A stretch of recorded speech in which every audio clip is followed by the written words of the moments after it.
नमस्कार, मैं हूं प्रशांत जरहे। कहीं सियासत, कहीं हंगामा, कहीं बवाल, यहां हर खबर से उठते हैं सुलगते सवाल। और आज का सवाल कि अली और बजरंग बली पर चुनाव की बोली लग रही है। क्या विकास का मुद्दा पीछे छूट गया है? और क्या अली और बजरंग बली के सहारे ध्रुवीकरण की राजनीति की जा रही है?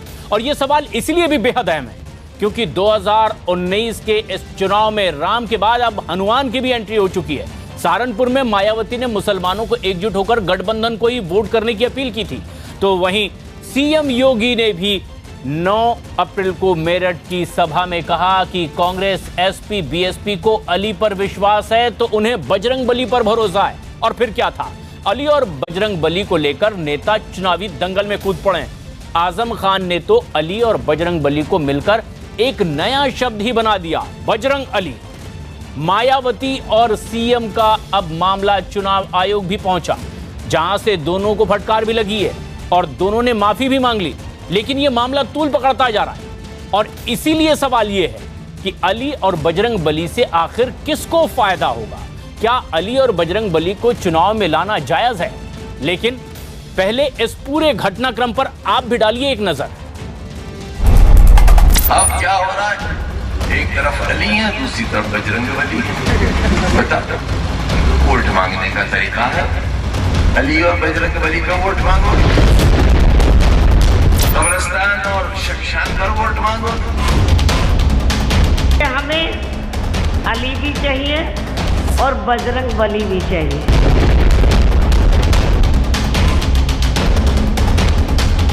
मजहब के नाम पर एक दूसरे को लड़ा रहे हैं और कोई कुछ कहने वाला नहीं है। अली और बजरंग में झगड़ा मत कराओ। अली पर सपा बसपा को अली पर विश्वास है। अली और बजरंग एक है, बजरंग अली तोड़ दो दुश्मन की गली। हमें भी बजरंग बली पर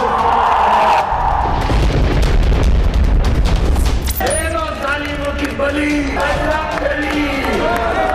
बजरंग बली।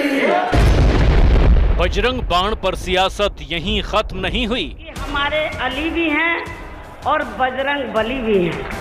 हमें बजरंग बली इसलिए भी चाहिए क्योंकि ये मेरी अपनी खुद की दलित जाति से ही जुड़े हैं।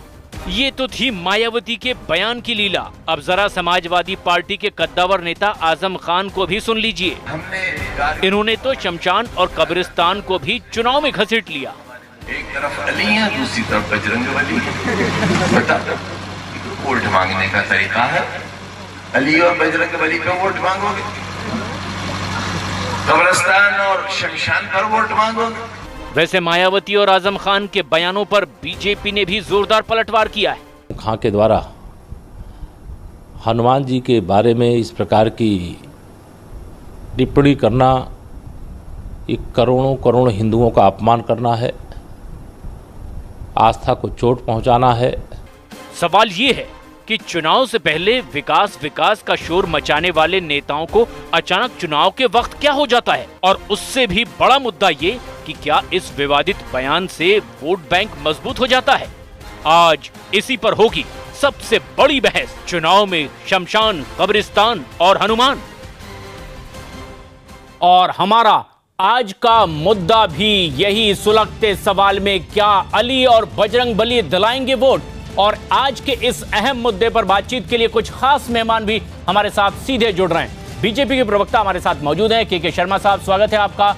और कांग्रेस की ओर से प्रवक्ता डॉक्टर अजय दुबे साहब, समाजवादी पार्टी के नेता अनुराग भदौरिया और बीएसपी से भी एमएच खान साहब जुड़ेंगे। मौलाना साजिद रशीद ऑल इंडिया इमाम एसोसिएशन के ओर से हमसे सीधे जुड़ रहे हैं। लेकिन बड़ा सवाल ये कि आखिर सियासत ये कहां जाती नजर आ रही है? ये बड़ा सवाल सबसे पहले बीजेपी के प्रवक्ता को ही इस पर जवाब देना पड़ेगा कि आखिर विकास का दावा करने वाली बीजेपी आखिर क्यों ऐसे मुद्दे बीच में ला रही है कि रास्ता भटकता जा रहा है, या फिर वही कि ये सब रास्ते तो विरोधी आपको दिखा रहे हैं? नहीं, आपने प्रश्न किया और हमसे आप प्रश्न पूछ रहे हैं। जिस दिन मायावती ने जाकर कहा सहारनपुर की रैली में, वहाँ अखिलेश यादव और दोनों खड़े थे और उन्होंने कहा कि मुझे जो है मुस्लिम वो जो है भाई जो वोट करें और मुस्लिम समाज मुझे वोट दे, उस दिन वो धर्म के नाम पर जब वोट मांग रही थी तो उन्होंने शुरू किया, हमने शुरू किया है? किसने शुरू किया इसको? अनुराग भदौरिया साहब, हम तो विकास के मुद्दे पर बात कर रहे थे या उस पर हम जा रहे हैं, राष्ट्रवाद के विषय को लेकर आगे बढ़ रहे हैं। आप जो है खड़े सरेआम जो है जनता से अपील कर रही हैं कि हमें जो है मुस्लिम भाई वोट करें, अपना वोट ना बांटें। आप धर्म का उपयोग करके जो है वोट मांग रहे हैं और आप हमको कह रहे हैं कि हमसे प्रश्न। अनुराग भदौरिया साहब तो मुस्कुरा रहे हैं, लेकिन ये जो सीधे हमला है ये बीएसपी नेता मायावती पर है।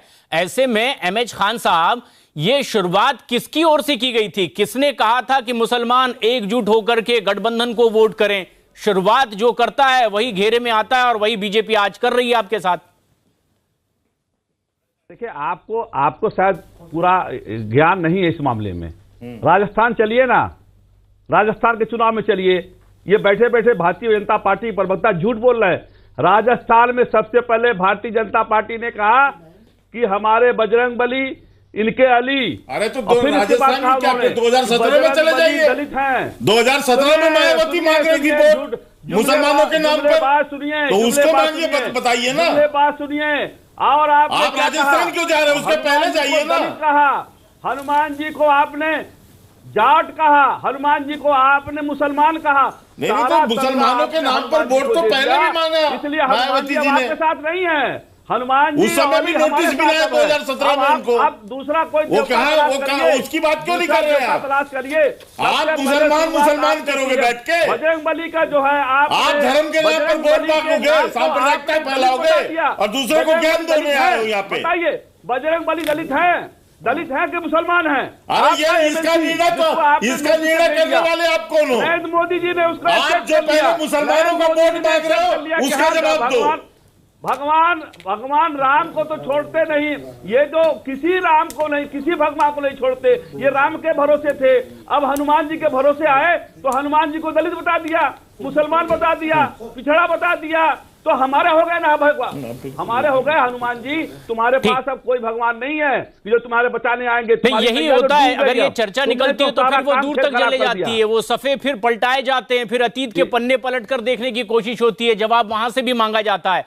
लेकिन जो सबसे खास बात है वो ये कि अनुराग भदौरिया, आप तो साथ मिलकर चुनाव लड़ रहे हैं, उसी मंच से कुछ सुर क्या मायावती का अलग है, आपका सुर अलग है? क्योंकि जब वो कांग्रेस पर हमलावर होती हैं तब तो आप मौन होते हैं, उस पर सीधी प्रतिक्रिया और वैसी प्रतिक्रिया नहीं देते। मायावती के और इस तरह के बयान पर क्या आप पूरी तरह से साथ में हैं? देखिए, मैं आपको एक बात बता दूं, मुझे पूरा विश्वास है भारतीय जनता पार्टी के बौखलाए प्रवक्ता हमारे बीच में नहीं बोलेंगे, क्योंकि उनके बीच में नहीं बोला। आप बौखलाए होंगे। आप देखिए, फिर बीच में बोल पड़े, मैं आपके बीच में नहीं बोला ना, इसीलिए पता चलता है कि आप परेशान हैं। मजेदार बात यह है, ये भारतीय जनता पार्टी अपने हिसाब से नैरेटिव सेट करती है। अभी कोई बात विकास की बात करोगे तो ये 70 साल पीछे चले जाएंगे कि 70 साल तक गरीबी नहीं हटी, ये किसान खुशहाल नहीं हुआ, 5 साल का हिसाब नहीं देंगे। और अभी जब 2018 में इलेक्शन लड़ रहे थे तो चिल्ला के बजरंगबली को दलित बता रहे थे, अगर हमने वो बात छेड़ दी तो कह रहे नहीं पुरानी बातें क्यों कर रहे हो, पुरानी बातें क्यों कर रहे हो? नहीं, कमाल के लोग आप लोग। नहीं भदौरिया साहब, ये बात इसलिए छेड़ी जा रही है क्योंकि मायावती ने कह दिया कि कांग्रेस जो है वो टक्कर नहीं दे सकती बीजेपी को, इसलिए मुसलमान अपने वोट का बंटवारा ना होने दें। विकास तो इन्होंने किया नहीं, विकास का नाम तो इन्होंने कभी लिया नहीं। 5 साल अगर विकास किया होता तो मन से चिल्ला के प्रधानमंत्री जी या योगी जी विकास गिना रहे होते। ये विकास तो गिनाते नहीं, विकास का नाम तक नहीं लेते। विकास अपांग पड़ा है क्या, नदी में डूब गया, समुद्र में डूब गया, कहां इन्हें पता नहीं, लेकिन हमें पता विकास कहां है, क्योंकि विकास हमने करके दिखाया था। इसके पहले जब हमारी सरकार थी तो विकास करके दिखाया, हमें पता विकास कहां है। अभी 1 महीने बाद विकास वापस जिंदा हो जाएगा, फिर विकास आपको दिखाई पड़ेगा रोडों पे घूमता हुआ, खुशहाल हंसता हुआ, गाना गाता हुआ विकास जाता हुआ आपको नजर आएगा। ये पूरा जो जवाब आपने इतना लंबा दिया है भदौरिया साहब, इसमें उसका जवाब कहां है? जो सवाल खड़े हुए कि ये शुरुआत कहां से हुई, मायावती ने क्या इसकी शुरुआत नहीं कर दी थी, बीजेपी ने इसका मौका नहीं दे दी थी? सम्मान की बात करेगी, महिलाओं के अभय दुबे साहब दुबे साहब लेती है अपने विरोध में तो कहते हैं पुराने जन्म का पाप है। नहीं, ठीक है, महिलाओं को अपने विरोध में शर्म लगवाती है तो वो पुराने जन्म का पाप बताते हैं। नहीं, ठीक है, चिंता मत कीजिए, हमारे साथ महीने बाद विकास गाना गाता हुआ पूरे देश अली और बजरंग बली की होने लगती है तो क्या ये देखने की जरूरत नहीं है कि किस तरह से इस बयान में सीधे सीधे जाति धर्म के नाम पर वोट मांगे जाने लगे और फिर आरोप प्रत्यारोप की सियासत शुरू हो चली थी। प्रशांत जी, आज मेरे आराध्य भगवान प्रभु श्री राम का प्राकट्य उत्सव है। मैं उनको नमन करता हूं और वो भगवान हनुमान स्वयं भगवान राम के प्रभु थे। क्या शिक्षा मिलती है प्रभु श्री राम से कि वचन की मर्यादा की रक्षार्थ सत्ता को तज कर 14 वर्ष तक वन में गमन कर जाना। राम थे सत्ता पर आज वो लोग बैठे हैं जो 14 जो रोज वचन, अरे ऐसे लोगों को डिबेट में मत बुलाया जिनमें इतनी भी सभ्यता ना हो, जो आसुरी शक्तियां हैं, जो असुरों जैसा व्यवहार करे, जो रावण के चारण बनकर बैठे हैं, उनको बुलाया मत। नहीं भैया, आप तो एफिडेविट देके कहते हो कोर्ट के अंदर में। भगवान का प्राकट्य उत्सव है, भगवान का प्राकट्य उत्सव है। आज तो रावणों के चारणों को थोड़ा शांत रहना चाहिए, भयभीत रहना चाहिए। भैया, रावण के चारण तो आपके जिन्होंने हो चुका है, जो रावण वंशियों के बोला कि राम नहीं है, लोगों के तो रावण वंशी आपके सर्वनाश का संकेत हो गया है। प्रभु श्री राम ने जन्म लिया, एक बार वो हो गया मुद्दे पर। अंजन इनसे पूछिए तो कम से कम वो एफिडेविट का आज माफी मांगेगी कांग्रेस पार्टी। अच्छा, इनको तो बहुत सुंदर, अच्छा इनसे पूछिए हनुमान नाम क्यों है, पूछिए, ये भी नहीं पता होगा। भगवान राम किस वंश के, ये तक पता नहीं है इनको। इनसे पूछिएगा डिबेट के बाद, इनसे पूछिएगा माफी मांग लेनी चाहिए कम से कम देशवासी से जो भगवान राम को काल्पनिक बताते हैं। अब सच्चाई सुन लीजिए। हे अंजनी पुत्र, इन लोगों की जो ऐश्वर्य के आडंबर की लंका है, उनमें आपके आग लगाने का समय आ गया है। आप पूंछ में अग्नि को धारण कर लीजिए और लगाइए इन आतंकियों की लंका में आग। कितना अहंकार है आपको जातियों में बांटते हैं, आपको धर्म में बांटते हैं।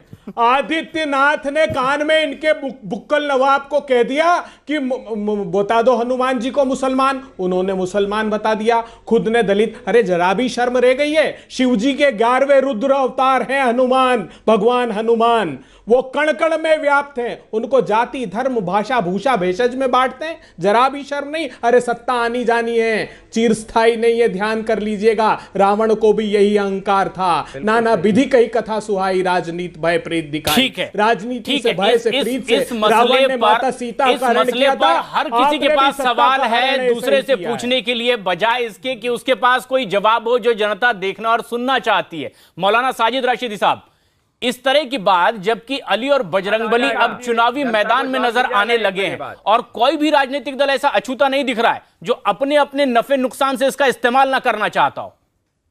नहीं, देखिए, इसमें कोई दो राय नहीं है कि मुसलमान जो है हमेशा से एक वोट बैंक की तरह देखा गया। चोट पे गिनाते भारतीय जनता पार्टी अपना पहले कांग्रेस ने वोट बैंक की तरह इस्तेमाल किया 60-65 सालों तक। बीच में समाजवादी, बसपा, ये सारी पार्टियां आ गई जो क्षेत्रीय पार्टी हैं। मुसलमान का अपना कोई लीडर नहीं है, मुसलमान की अपनी कोई पार्टी नहीं है। मुसलमान ने हमेशा से हिंदू को ही लीडर माना है और हिंदू के साथ ही चला है, हिंदू का वोट बैंक बनकर रहा है। अब वो चाहे मायावती हो, चाहे राहुल जी हो, कोई भी आदमी कहकर आकर खड़ा होकर ये कह देता है कि आपको फला जगह वोट करना है, मुसलमान उसी जगह वोट कर देता है। तो इसमें कोई दो राय नहीं कि मुसलमान वोट बैंक की तरह देखा जाता है। इसी परिप्रेक्ष्य में मायावती जी ने भी कह दिया कि भाई आप जो है इसको अपने वोट को बटने नहीं देना, क्योंकि वोट बटेगा तो सीधा फायदा बीजेपी। यानी आप ये मान रहे हैं कि आपको ठगा गया है, मुसलमानों को सिर्फ ठगा है जिन राजनीतिक दलों ने इस्तेमाल किया। बिल्कुल बिल्कुल, मैं इस बात को कहने में बिल्कुल नहीं हिचकूंगा कि आज तक हमें ठगा गया है। वो पार्टियां हमारी आस्तीन में बैठकर हमें ठगती थी और बीजेपी सामने से आकर हमें ठग रही है। वो कहती है हमें वोट ही नहीं चाहिए आपको हम टिकट ही नहीं देंगे, मुसलमान तो हमारा है ही नहीं, मुसलमान को किसी तरह से वो पास लगाना नहीं चाहते। आपको याद होगा, शायद आप ही एक बड़े चैनल ने इंटरव्यू किया और प्रधानमंत्री जी से ये पूछा भाई क्या वजह है कि मुसलमान आपके पास नहीं आना चाहता, तो उन्होंने गोल गोल घुमा के जवाब दिया कि साहब मैं तो सबके लिए काम करता हूं, मेरी जो निधि है, मेरी जो योजना है वो सबको जाती है। अरे भाई, ये सेकुलर देश है, ये जमहूरी देश है, इसमें सरकार जो भी योजना लाएगी वो सबको ही जाएगी। ऐसा कुछ भी नहीं है कि आप दलित को अलग निकाल दें, मुसलमान को अलग निकाल दें, फला को अलग निकाल दें, वो सबको जाएगी। ये कहने की बात ही नहीं है, लेकिन उनके पास चूंकि जवाब नहीं था। मैंने उनसे कहा था 2014 अप्रैल में जब मेरी फर्स्ट मीटिंग उनसे हुई थी, मैंने कहा, उन्होंने मुझसे सवाल किया था ये कि क्या मुसलमान मेरे साथ आएगा, तो मैंने उनसे ये कहा था कि देखिए बीजेपी मुसलमान के लिए अछूत नहीं है, लेकिन आपकी जो बातें हैं दफा 370, कॉमन सिविल कोड और राम मंदिर, ये ऐसे इशू हैं कि मुसलमान के गले से नीचे नहीं उतरते। आप इनसे हट जाइए, इनको छोड़ दीजिए, मुसलमान आ जाएगा। ये तो ये ताजा हालात है, ये आपके ताजा आरोप आज की सरकार पर है। लेकिन जो आप ये सीधी बात कर रहे हैं, आज जिस मुद्दे पर हम बात कर रहे हैं कि आखिर अली और बजरंग बली का मुद्दा चुनाव में क्यों आ जाता है, और सीधे नहीं, सीधे उनका जवाब सुन लीजिए, 10 सेकंड की बात है। अच्छा, उनका जवाब ये था मेरे पास, उन्होंने कहा कि रशीदी साहब मुझे बताइए कि मुसलमान तो मुझे अभी वोट मिल नहीं रहा है, आप क्या चाहते हैं कि हिंदू भी चला जाए मेरे पास से? उनका जवाब उस वक्त में 2014 में ये था।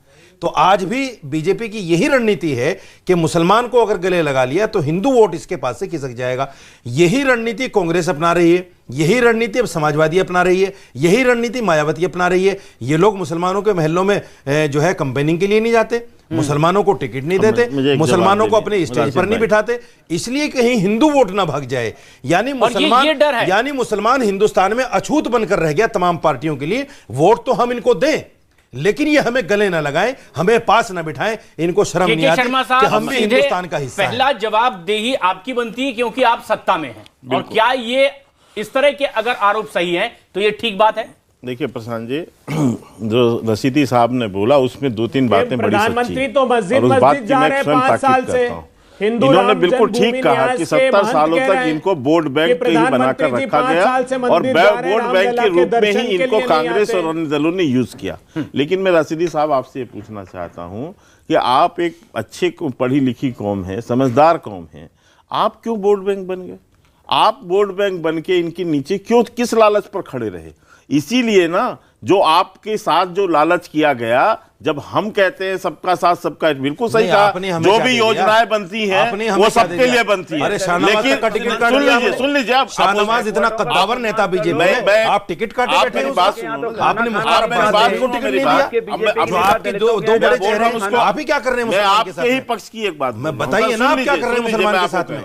इन्होंने कहा कि जो है सारी योजनाएं बनती हैं वो सारे देश के लिए बनती है, बिल्कुल बनती हैं, सारी देश के लिए, ये हमारे समय बन रही हैं। लेकिन आपको वोट बैंक में कैसे बनाया गया?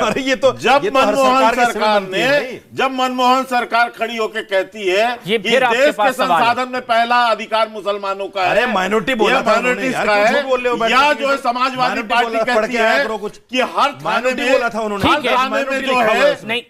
जो है 5 मुस्लिम जो है, झूठ मत बोलो लोग नहीं, लेकिन ये सिपाही होंगे। के शर्मा साहब ये कहते हैं कि मुसलमानों को शर्मा धर्म के आधार पर दिया कहां जवाब हुआ? और आप जो है के शर्मा साहब लॉलीपॉप के रूप में बिक जाते हो। नहीं, के शर्मा साहब ये जवाब कहां हुआ? देखकर जो है खिसल जाते हो और वोट बांट के आते हो, फिर हमसे न्याय मांग रहे हो। मुसलमानों को नहीं तो ये देखिए, यही चीज जनता देख रही है, चाहे अभय दुबे जी हो, अनुराग भदौरिया हो हमारे साथ, या फिर के शर्मा, जनता यही देख रही है कि जब सवाल आपसे पूछा जा रहा है, शर्मा जी यूज किया उसके जवाब जानिए ना, जब आपसे सवाल किया जा रहा है ना, आपकी शर्मा 7 साल में इन्होंने कर रखा है। नहीं, शर्मा जी ये बताइए कि जो सवाल किया गया उसके जवाब के बदले आपने सिर्फ सवाल खड़ा किया, लेकिन अभय दुबे जी नहीं, आप ये पूछ रहे हैं कि आखिर क्यों उनके दबते रहे, उनके साथ क्यों जाते रहे जो आपको धोखा देते रहे? अभय दुबे जी ना सिर्फ आप जो है नहीं, ठीक है, लालच में अभय दुबे बोलेंगे, और ये यदि आपको समझ आ रही है, अभय दुबे बोल रहे हैं, मैं जवाब दे दूं। नहीं, सुनिए, अभय दुबे जी किया है नहीं, अभय दुबे जी ये साफ तौर पर रशीदी साहब कह रहे हैं कि शुरुआत देखिए कांग्रेस ने की, दरअसल मुसलमानों को एक वोट बैंक के तौर पर इस्तेमाल करने की शुरुआत आपके साथ हुई, और उसके बाद जब सत्ता में एसपी बीएसपी आते रहे वो अपने अपने तरीके से लालच देते रहे। तो ये शुरुआत और बुनियाद के आरोप सीधे कांग्रेस पर लगते हैं, आप पर लग रहे हैं। रशीदी साहब आप पर सीधे आरोप लगा रहे हैं। प्रशांत जी देखिए, सबसे बड़ा त्याग अगर किसी राजनीतिक दल का है तो कांग्रेस पार्टी का है, क्योंकि हिंदुस्तान के बहुलतावाद को बचाने के लिए हमने सत्ता को तज दिया। हम भी भारतीय जनता पार्टी की तरह दूसरे पक्ष के साथ, एक पक्ष के साथ खड़े हो सकते थे, लेकिन जो हिंदुस्तान का बहुलतावाद है उसके साथ हम खड़े हुए। एक मिनट सुन लीजिए। अब नहीं, रशीदी साहब जो पूछ रहे हैं कि उन्हें एक वोट बैंक के तौर पर इस्तेमाल किया गया, इसमें त्याग की बात कहां आती है? आजादी के बाद मुसलमान कहां था सब देखो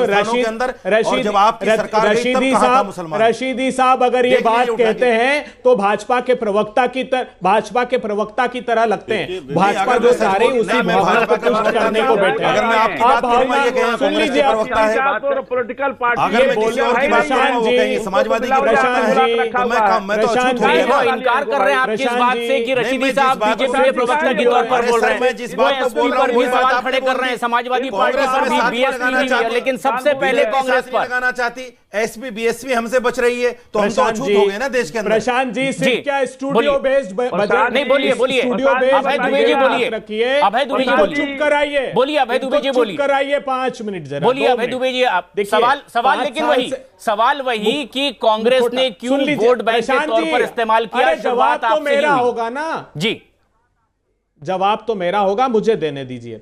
आरोप क्या है? राम जन्मभूमि न्यास के महंत आरोप लगाते हैं प्रधानमंत्री जी 5 साल से मस्जिद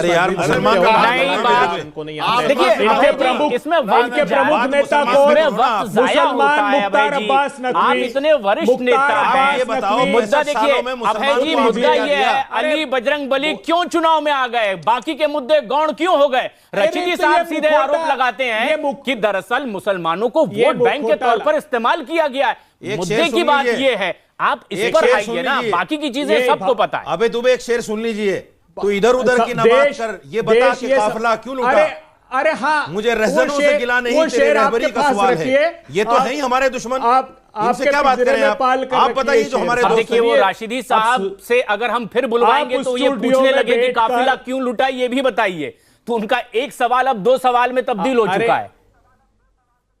प्रशांत जी प्लीज मुझे बोलने का अवसर दीजिए, नहीं तो मैं डिबेट छोड़ दूंगा। इतना इनक्रोच करते हैं स्टूडियो में बैठकर लोग। नहीं, राशिदी साहब ये चाह रहे हैं कि उनके जो एक मौलिक सवाल है उसका सीधा जवाब उनके पास साहब जो चाह रहे हैं वो उनके पास रखे। मेरा उत्तर सुन लीजिए, संतुष्ट नहीं हो तो मेरी आवाज बंद कर दीजिएगा। नहीं, बड़ा अफसोस की बात है, नियोजित रूप से देश में हिंदू समाज को कोई ठग रहा है वोटों के लिए तो वो भारतीय जनता पार्टी है, और मुस्लिमों का डर दिखा करके हो ये रहा है। मोहसिन रजा चुनकर नहीं आया, उसको बना दिया मुस्लिम को मंत्री उत्तर प्रदेश में। मुख्तार अब्बास नकवी मुसलमान, वो तुम्हारा मंत्री। शाहनवाज हुसैन मुसलमान, वो तुम्हारा नेता बना बैठे। और देश भर में इस बात को लेकर ये प्रपंच करते हैं, ध्रुवीकरण करते हैं कि हिंदू मुस्लिम। अरे मुझे एक प्रश्न का उत्तर दे दीजिए, भगवान राम की आस्थाओं को स्थगित करने वाला एकमात्र राजनीतिक दल है। क्या कहते हैं? चुनाव है 4 महीने, तब तक हम अपनी आस्था को स्थगित करते हैं, कोई आंदोलन नहीं होगा। 90 के दशक में कहते थे भगवान राम का मंदिर अब देखिए, ठीक है, अरे ये सवाल जायज हिंदू विरोधी नरेंद्र मोदी, मोदी सरकार, यही सरकार है। हिंदुओं का अपमान सबसे ज्यादा मुसलमानों को वोट बैंक के रूप में यूज किया, हिंदुओं का उसका जवाब आपके पास है क्या? हम न्याय दे रहे हैं, उसका जवाब है क्या? 25 करोड़ लोगों को न्याय दे रहे हैं, उसका जवाब आपके पास है क्या? नहीं है, भगवान को ने आपके आराध्य में, आपके आराध्य मेहुल चोकसी, आपके आराध्य नीरव मोदी, आपके आराध्य ललित मोदी, आपके आराध्य विजय माल्या, आपके आराध्य 21 लोग हैं। कहां भगवान को मानते हो आप लोग? अरे भाई, आप पैसों को मानते हो जिसकी लूट की है। राम नहीं है। 4 देव और हिंदुओं को ठगने की बात कर रहे हो, 4 हिंदुओं को आतंकवादी कहने वाले धाम, नीरव धाम, आपके गृह मंत्री हिंदुओं को आतंकवादी कह रहे हैं। 4 धाम है, और आप यहाँ पर बैठ के बता रहे हो हिंदू को ठगने वाले। आप लोग, आपको कोई सरोकार नहीं देश की गरीबी से, ये बात आपकी चुनावी और सियासी तौर पर जायज हो सकती है अभय जी, लेकिन तकरीबन 1 मिनट और 58 सेकंड तक उस सवाल का अब भी जवाब नहीं आया जो राशिदी साहब ने आपसे पूछा था कि शुरुआत कांग्रेस ने की बुनियाद का सवाल बैंक के तौर पर इस्तेमाल क्यों किया जाता रहा उन्हें। सामाजिक ताने बाने को बचाने के लिए ये सवाल से नहीं है, है, को ये सिर्फ आपसे नहीं है। सरकार नहीं जा रहे हैं। एमएच खान साहब, नहीं सुनना है, जा रहे हैं, क्या बात है? एमएच खान साहब, बीएसपी पर भी आरोप सीधे लगाए जा रहे हैं। राशिदी साहब तो सीधे आपसे भी कह रहे हैं बात कि ये वोट बैंक के तौर पर आप इस्तेमाल करने की कोशिश करते हैं, और मायावती का बयान इसी नजरिए से था। खान साहब सुन लीजिए, सबसे पहले जुड़िए, आपने उसको नोटिस नहीं किया कि राजस्थान में किसने हनुमान जी को दलित बताया? ये जवाब मिल गया? नहीं मिल गया। ठीक है, रशीदी साहब कहां से आते हैं, किस पार्टी से आते हैं, क्यों बैंक को आप बता दीजिए। उनका डेजिग्नेशन हमारे पास ये कि ऑल इंडिया यूथ एसोसिएशन के अध्यक्ष हैं, और जबकि मालूम है, जबकि मालूम है मोदी से आधिकारिक प्रवक्ता नहीं है। आप क्यों गए थे वहां मिलने के लिए?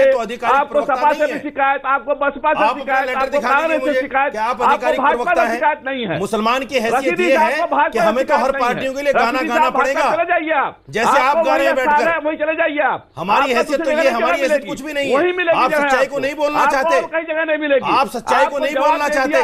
क्या है आपके पास, बताइए। मायावती ने कौन सा लेटर दिया है आपको? जी बताइए, अरे मायावती ने कौन सा लेटर दिया है आपको? क्या आप आधिकारिक प्रवक्ता है? रशीदी साहब बन रहे हैं। आप मुसलमान होकर प्रवक्ता नहीं बन सकती मायावती के। ये नरेंद्र मोदी जी से मिले नहीं हो सकते आप, जो कि सामुदायिक व्यक्ति थे, क्यों मिलने गए आप? अरे क्यों मेरा प्रधानमंत्री है, क्यों नहीं मिलूंगा भाई? किस मकसद से गए थे? मेरा प्रधानमंत्री क्यों नहीं मिलूंगा? वो मायावती थोड़ी है कि किसी से न मिले। आज किस पार्टी से बिलोंग करते हैं? मायावती से मिलना मुश्किल है, प्रधानमंत्री से मिलना मुश्किल थोड़ी है। किस गोल में घूमना? कोई भी प्रधानमंत्री वो सबका होता है, वो किसी पार्टी का प्रधानमंत्री थोड़ी होता है। वहीं से ले लो, मुसलमानों का कत्लेआम। और जब हम मिले थे प्रधानमंत्री नहीं थे, माफ कीजिएगा साहब जैसे लोग, वो जब प्रधानमंत्री नहीं थे, प्रधानमंत्री के बाद में एक बार भी नहीं मिला। कहना मुसलमान के हैं, मैं इतना से गिरा हुआ आदमी नहीं हूँ। खान साहब, ये दो सवाल प्रधानमंत्री बनने के बाद में मोदी से एक बार भी नहीं मिला, और न मिलने की मुझे इच्छा है। क्यों मिलने गए? उन्होंने मेरी बात को नहीं माना, मैं उसी वक्त उठ के चला आया था उनके पास से। आप क्यों मिलने? क्या आपकी तरह नहीं मैं गुणगान करूंगा, जैसे आप बैठे हुए मायावती का गुणगान कर रहे हैं। खान साहब, उन्होंने शुरुआत में बताया कि उनकी मुलाकात की वजह क्या थी, वो कुछ सवालात उनसे करने के लिए पहुंचे हुए थे। ये तो उन्होंने शुरू में पूछ लिए, लेकिन उसका जवाब अब तक आपकी ओर से नहीं आया है, जिसमें एक एक कर उन्होंने सवाल खड़े किए हैं। क्या दिया आप बता दीजिए, मायावती ने मुसलमानों को क्या दिया है? करते हैं, बताइए ना, लिखिए ना। अरे जो आपके बड़े नेता थे, निकाल बाहर किया उनको कान पकड़ के। बसपा सबको ये कहां जवाब आ रहा है? खान साहब, आप सवाल कर रहे हैं। मायावती मुसलमानों को अपने बराबर में बैठने के लिए सीट तक तो देती नहीं है, आपको नीचे बैठना पड़ता है। आपकी ये हैसियत है वहां, हमको तो बैठने देती है। आपकी ये हैसियत है वहां। मायावती ऊपर बैठती है, आप नीचे बैठते हो। आप भी बड़े भाई मुसलमान हैं। अरे ये हैसियत है आपकी वहां, क्या हैसियत है आपकी वहां? मैं मुसलमान बिना वजह गला फाड़ रहे हैं बैठकर मायावती के लिए। मैं मुसलमान नहीं हूँ क्या? मुझे तो बैठाती है। आपके पास आधिकारिक प्रवक्ता लेटर है? लोग नहीं बैठाती है। आपके पास लेटर है? नहीं बैठाएगी। प्रवक्ता का लेटर है आपके पास? आप मुसलमान प्रवक्ता का लेटर है आपके पास? मुसलमान है, मैं मुसलमान नहीं हूँ। प्रवक्ता का लेटर है आपके पास? नहीं हूँ क्या? आपके पास लेटर है प्रवक्ता का? मैं मुसलमान नहीं हूँ। अरे जवाब दे दीजिए ना, मुसलमान नहीं। प्रवक्ता का लेटर है आपके पास? प्रवक्ता की बात करते हैं आप, देख लीजिए जवाब नहीं देंगे। प्रवक्ता का लेटर है आपके पास? आप किसके प्रवक्ता हैं? आप प्रवक्ता का लेटर दीजिए, आप प्रवक्ता का लेटर दिखाइए। हाँ मेरे पास लेटर है। दिखाइए कहाँ है? लेटर है, बताइए कहाँ है? मेरे पास। झूठ बोल रहे हैं आप नेशनल टीवी पर बैठकर। कौन हो? झूठ बोल रहे हैं आप नेशनल टीवी। आज तक मायावती ने किसी मुसलमान को आधिकारिक प्रवक्ता नहीं बनाया। तुम लोगों ने मुसलमानों को ये बड़ी दिक्कत है खान साहब, आज तक नहीं ये बहुत बड़ी दिक्कत है। आप बहुत वरिष्ठ लोग हैं, आप बहुत वरिष्ठ लोग हैं खान साहब। हिंदुस्तान की आवाम आपसे ये समझना चाहती है कि जो बुनियादी मसले हैं, मुद्दे हैं जो आज हम खड़े कर रहे हैं, उस पर आपकी क्या आधिकारिक राय है? अनुराग भदौरिया साहब भी हैं हमारे साथ, रशीदी साहब वो तो जवाब नहीं दे रहे। अनुराग भदौरिया साहब की पार्टी से भी आपका सवाल था। भदौरिया साहब, रशीदी साहब ना सिर्फ बीजेपी कांग्रेस पर आरोप लगा रहे हैं, बीएसपी पर, बल्कि वो ये कह रहे हैं कि जो सत्ता में आया उन्होंने वोट बैंक ही समझा है मुसलमानों को। सत्ता में तो आप भी रहे उत्तर प्रदेश में। ये कहां पे है? सुन लीजिए, देखिए मैं आपको एक बात बता दूं, हमारे रथ पे अली भी हैं, बजरंगबली भी हैं और विकास भी मुस्कुराते हुए हमारे रथ पे चढ़ा हुआ है। और भारतीय जनता पार्टी के रथ पे जाति, धर्म और नफरत। अब बताइए वो रथ कितने दिन चलेगा? उसमें ना पहिया है, ना हैंडल है, नफरत ही भरा हुआ उत्तर दे दीजिए, आपने क्या किया है मुसलमानों के लिए? उसमें कुछ बचा ही नहीं है। सुनिए मेरी बात सुनिए, हमें देने की जरूरत नहीं है, हम आपकी तरह मूर्ख नहीं है। और हमें किसको जवाब देना है, किसको नहीं देना है, जनता को जवाब देना है, हिंदुस्तान की जनता को जवाब देना है। उसमें सभी जात धर्म के लोग आते हैं, उनको जवाब देना है, जो हमने जवाब दिया है। विकास करके दिखाया है, विकास किया है और करेंगे आगे आके आपकी तरह जाति धर्म की बात नहीं करेंगे। हम बताएंगे नहीं कि बजरंग बली किसी का विकास हुआ, हम ये नहीं बताएंगे कि हम कब्रिस्तान की शमशानघाट की राजनीति नहीं करेंगे जैसे आप करते हो। हमने बात की है हमेशा तो बात की हिंदुस्तान की तकदीर बदलने की बात की है, उत्तर प्रदेश के लोगों की तकदीर बदलने की बात की है। आपने जब मुंह खोला है तो जाति धर्म का मुंह खोला है, आपने समाज को तोड़ने के लिए मुंह खोला है, आपने समाज के अंदर नफरत फैलाने के लिए मुंह खोला है।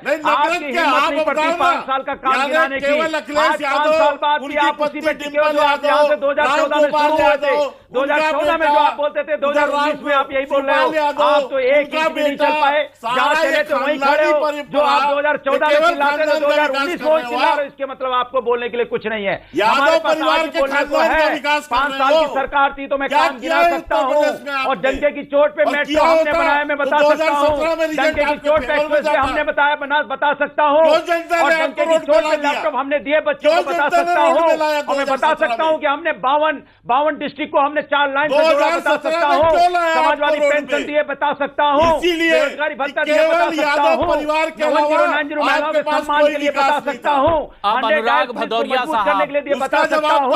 अनुराग भदौरिया साहब, बताइए क्या ये वही हालत हो गई कि आप सवाल तो दूसरों से कर रहे थे, लेकिन जब सवाल आपसे किया जा रहा है तो आप उससे भाग रहे हैं। सिर्फ नफरत है। हमारा यही एक अहम मुद्दा था कि आज आखिर जो ऐसे मुद्दे अहम है जिसे आप ये मानते हैं कि बीजेपी साइडलाइन कर रही है, अली बजरंग बली का मुद्दा अगर चुनाव में आ जाता है तो आपको मौका मिलता है ये कहने का, लेकिन जब सवाल आपसे हो रहा है तो आपको छिपना पड़ रहा है, आप जवाब नहीं दे पा रहे हैं रशीदी साहब के सवाल का। संभालो जाके अपने। भदौरिया साहब, अगर आपने सवाल ना सुना हो तो क्या मैं निवेदन करूं रशीदी साहब से कि आपसे पूछ ले सवाल। आप खोजे जाके कहा है मोदी जी काम इस भदौरिया साहब जाएंगे, रथ तो भदौरिया साहब, नफरत वाला रथ कितनी देर चलेगा? वो पहले ही फेज में बैठ गया, उसकी हवा निकल गई। जाओ, सबसे पहला सवाल बीजेपी से कर लिया था रशीदी साहब ने, उन्होंने पूछ लिया, बता दिया कि आखिर वो क्यों अपना नहीं मानते, उस पर उन्होंने विवाद कर लिया, जवाब ले लिया। उसके बाद वो ये कह रहे हैं कि इसकी शुरुआत कांग्रेस के समय से हुई, समाजवादी पार्टी से हुई, बीएसपी से हुई, जब जब सत्ता में आए। कौन क्या कहता है तो आप उसका जवाब नहीं दे पा रहे हैं जो सवाल कर रहे हैं। कहने से क्या होता है, हम तो हिंदुस्तान की बात करते हैं। अब रशीदी जी थोड़ा सा अभी बीजेपी के चक्कर में फंसे हैं तो अपनी बात कह रहे हैं, कहने दीजिए क्या दिक्कत है। आप रशीदी जी कहने से थोड़ी मैं जवाब दे रहा हूं। रशीदी जी कौन होते हैं जो मैं जवाब देने जाऊं? ये बताइए पहले, रशीदी जी हैं कौन जो उनको जवाब देने जाऊं? मैं हिंदुस्तान की जनता को जवाब देता हूं। जवाब बड़ा आरोप मत लगाओ यार, जनता के लिए है क्या? जो हम बुरी बात है, बहुत बुरी बात है, लगातार बड़ा आरोप मत लगाओ। तो पता भी नहीं है उत्तर प्रदेश के बारे में, इनको देश के बारे में पता नहीं, स्टूडियो के बारे में मालूम है कि जी न्यूज स्टूडियो कहाँ है, न्यूज 18 कहाँ है। नहीं, उस एड्रेस पर आप भी पहुंचते होंगे, इन तमाम एड्रेसेस पर आप भी पहुंचते होंगे। भदौरिया देख पाएंगे बीजेपी के कहने पे, ये बीजेपी का नहीं, लेकिन अभय दुबे साहब, ये साफ तौर पर ये भी पूछना चाह रहे हैं और कह रहे हैं कि आखिर वोट बैंक के तौर पर इस्तेमाल हुआ, उत्थान की बात नहीं हुई, और इसीलिए तो नौबत आज यहां तक पहुंची है कि इस तरह के मुद्दे उछल जाते हैं। अली और बजरंग बली का मुद्दा उछलता है, कई सालों तक आप सत्ता में रहे, ये नौबत क्यों आई देश में? प्रशांत जी, मैं इस बात को स्वीकार करता हूं कि भारतीय जनता पार्टी ने ये सांप्रदायिक ध्रुवीकरण करके अपने मायावती ने पहले बयान दिया को साधा और उसमें सफल हुए, उसमें बिल्कुल सफल हुए। नहीं, आप 1925 से जो बरतानिया हुकूमत ने जिम्मेदारी सौंपी आपको, 1925 से जो जिम्मेदारी सौंपी अंग्रेजों ने, वो आज तक भी निभा रहे हो देश को बांटने की। अंग्रेज काम सौंप गए थे आपको 25 में, वो कर रहे हो, जानता है, समर्थन कर रहे हैं, लेकिन अंततः देश इस बात को स्वीकारेगा। प्रशांत जी, मुझे एक बात बताइए कि क्या मुझे बताइए, कांग्रेस पार्टी को क्या इस बात का कोई लाभ हो सकता है कि वो किसी एक जाति संप्रदाय के लोगों का हित साधे? इसमें तो नुकसान उठाकर भी हमने भारत की इस बहुलतावाद को बचाया। मायावती जी ने पहले बोला पार्टी से पूछिए, चलिए आप एक जवाब दे दीजिए, एक प्रश्न का जवाब दे दीजिए, एक प्रश्न का जवाब दे दीजिए, जवाब दे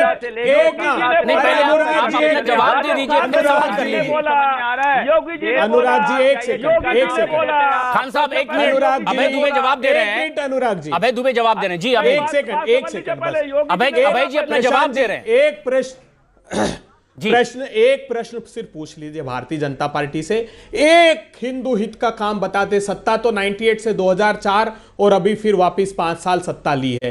क्या हुआ भगवान श्री राम के मंदिर का? अयोध्या तो झांकी है, मथुरा काशी बाकी है। धारा 370 बात मत करो, पहले आप पंडितों को जो मायावती जी ने पंडितों को तुष्टीकरण के लिए मुसलमानों का वोट मांगा है, हिंदू हित का एक काम या विरोधी, उसका जवाब तो पहले उसका जवाब तो पहले एक काम बता दो। सत्ता और आपके सहयोगी भूख बदरुद्दीन खान जो है, हिंदुओं आपके सहयोगी जो आसाम में कह रहे हैं कि हम जो मोदी जी को बाहर फेंक देंगे, उसका जवाब दो। नेता बनाकर रखते हैं मुख्तार अब्बास नकवी को, शहनवाज हुसैन को, मोहसिन रजा को, जिसके साथ आप गठबंधन करके जम्मू कश्मीर में चुनाव लड़ रहे हैं, उसका जवाब दो। नहीं नवाज उसका जवाब दो इसको, तो मैं शपथ नहीं लूंगा। आप उसका जवाब दो। प्रधानमंत्री की बात कर रहे हैं और आप जो आपके घोषणा पत्र, लेकिन शर्मा साहब आप भी सवाल कर रहे हैं, आप भी जवाब दीजिए।